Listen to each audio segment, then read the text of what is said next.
अगर मैं आपसे कहूं कि अमेरिका को सबक सिखाने के लिए रूस, चीन और ईरान एक साथ समुद्र में उतर चुके हैं, और क्यों कहा जा रहा है कि अब ब्रिक्स देश मजबूत होने वाले हैं और डॉलर कमजोर होने वाला है, और ऐसा एक ही बैग क्यों निर्णय लिया गया कि आइए तीन के तीनों देश एक ही बार में युद्ध अभ्यास करते हैं और बताते हैं अमेरिका को, देखिए हम वेनेजुएला नहीं है, हम चीन, रूस और ईरान हैं। लेकिन सवाल यह भी उठता है ना कि आखिरकार क्या इसके अंदर भारत शामिल है कि नहीं। आप देखने की कोशिश करोगे तो अभी हाल फिलहाल जब अमेरिका ने वेनेजुएला के राष्ट्रपति को गिरफ्तार किया, तो उसके बाद से पूरे दुनिया के अंदर यह हड़कंप मच गया कि आखिरकार अगर ऐसा ही चलता रहा तब तो बड़ी दिक्कत हो जाएगी। और दिक्कत इसलिए हो जाएगी क्योंकि अभी वेनेजुएला के राष्ट्रपति उठवाए गए हैं, तो कल किसी और के राष्ट्रपति उठवाए जाएंगे। हाँ, क्योंकि आपके डोनाल्ड ट्रंप ने केवल और केवल बहाना मारकर कहा कि जो वेनेजुएला था वो ड्रग्स सप्लाई करता था और उसका राष्ट्रपति, इस वजह से हम उसको उठवा रहे हैं, और हम किसी राष्ट्रपति को नहीं बल्कि एक टेररिस्ट को उठवा रहे हैं। भाई साहब, इनको इनके घर के अंदर घुसकर उठवा लिया गया, मतलब इनको भी और इनके वाइफ को भी। अब सोच कर देखिए ना, पूरे दुनिया में क्या मैसेज जाएगा कि एक औरत को उठा लिया गया। सोच कर देखिए कि उस देश के ऊपर क्या बीत रही होगी और उस देश की क्या इज्जत रह गई होगी, जो अभी अमेरिका कर रहा है केवल अपने पर्सनल प्रॉफिट के लिए। और इसी वजह से कई सारे देश ये सोच चुके हैं कि अब इसकी अकड़ तोड़ने का समय आ चुका है। और मैं आपको बता देना चाहता हूं कि अमेरिका को सबक सिखाने के लिए जो आपका रूस, ईरान और चीन है, मतलब तीन देश, एक तो आपका चीन है, दूसरा आपका ईरान है, हाँ ईरान जहां पर अभी बहुत प्रोटेस्ट चल रहे हैं, और तीसरा आपका रशिया है। ये तीन देश हिंद महासागर में आते हैं और युद्ध अभ्यास करना चालू करते हैं। अरे केवल युद्ध अभ्यास नहीं होता, बल्कि अपना चीन जो है वो महाशक्तिशाली तांगशांग जो एक जहाज होता है उसको उतार दिया था, जो कि 161 मीटर लंबा था। अरे आप 100 मीटर एक बार नाप कर देखिएगा, फिर उसके आगे 61 मीटर और जोड़िएगा, तब आपको पता चलेगा कि ये जहाज कितना लंबा था। और इसको उतार दिया था केवल युद्ध अभ्यास के लिए। तो आप सोच सकते हो कि चीन कितना ज्यादा अभी सक्रिय हो चुका है और सीरियस हो चुका है इस युद्ध को लेकर। लेकिन सवाल यह भी उठता है ना कि आखिरकार ये जो सारी चीजें हो रही हैं, इससे क्या भारत को फायदा होगा और क्या भारत इसमें शामिल था। देखिए, कुछ समय पहले जो आपका किम जोंग उंग है, नॉर्थ कोरिया का तानाशाह, इसने भी जाहिर कर दिया था बैलिस्टिक मिसाइल को लॉन्च करके, और बैलिस्टिक मिसाइल जो थी उसको लॉन्च करके टेस्ट करके बता दिया कि देख बेटा अमेरिका, तू भले वेनेजुएला को उठवा लिया, लेकिन अगर तू हमारे ऊपर नजर मारेगा तो सीधा तेरी आंख में ये बैलिस्टिक मिसाइल घुसेड़ेंगे।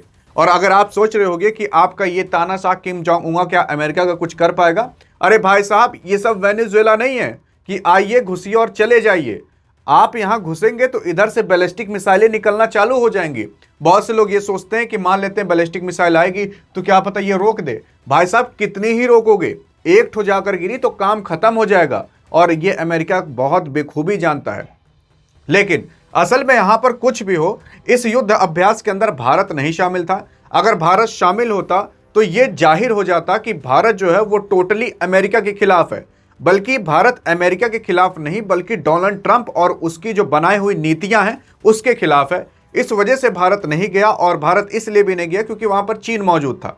देखिए, भारत और चीन के रिश्ते धीरे धीरे अच्छे भले हो रहे हैं, लेकिन अभी उस चरम सीमा पर नहीं आ पाए हैं कि भाई साहब घुल मिलकर रह सकें। लेकिन हाँ, जो अभी ट्रंप कर रहा है इससे एक फायदा तो हो रहा है। ये जो ब्रिक्स की कंट्रियां हैं, जिसमें ब्राजील, रशिया, इंडिया, चाइना और साउथ अफ्रीका आते हैं, ये सब ताकतवर हो रहे हैं। ताकतवर की बजाय बल्कि ये पांच के पांचों देश एक साथ हो रहे हैं और एकजुट हो रहे हैं। अब इसमें भारत और चाइना का भी फायदा है, क्योंकि इन दोनों के जो रिश्ते हैं ना वो काफी अच्छे हो जाएंगे धीरे धीरे समय के चलते। असल में जितना अमेरिका ये सारी चीजें करता जाएगा युद्ध को लेकर, उतना ही ज्यादा ब्रिक्स को फायदा होता रहेगा। लेकिन बहरहाल अगर आप देखने की कोशिश करोगे तो अभी हाल फिलहाल जो अमेरिका यानी कि यूनाइटेड स्टेट था, उसके प्रति जो चाइना और रूस और ईरान है, उनको एक ही बैग युद्ध अभ्यास की जरूरत पड़ी। क्यों? अरे यार, इसलिए पड़ी क्योंकि अभी जो यूएस यानी कि डोनाल्ड ट्रंप है वो कह रहा है कि हम जो ग्रीनलैंड है उस पर कब्जा कर लेंगे। और मैं आपको बता देना चाहता हूं कि ये ग्रीनलैंड ऐसी जगह है जो कि डेनमार्क के नाम पर, और डेनमार्क यहां पर कहीं स्थित है, मतलब वो है यहां पर, उसकी जगह यहां पर भी स्थित है।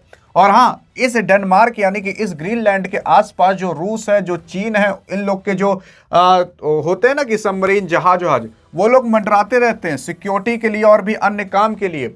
और यहां पर अब यूएस जो है वो कह रहा है कि हम इस पर कब्जा कर लेंगे, इसलिए क्योंकि अगर यहां पर रूस या चीन आकर अपना कब्जा कर लिए तो हम अपने बगल रूस और चीन को नहीं देखना चाहते, इस वजह से हम कब्जा कर लेंगे। और आप देखिएगा ये युद्ध अभ्यास इसीलिए हो रहा है कि जब कुछ दिन बाद अमेरिका इस पर कब्जा करेगा तो आपके चीन और रूस भी पक्का शामिल होंगे। और अगर ये शामिल हो जाते हैं तब भाई साहब बहुत बड़ा बवाल हो जाएगा। और बवाल इसलिए भी होगा ना क्योंकि यार यहां पर रूस और चीन के हवाई जहाज, तोप वोप वैसे भी थोड़े बहुत मौजूद हैं, और अगर उस पर अटैक होता है तो ये लोग आएंगे जरूर लड़ने।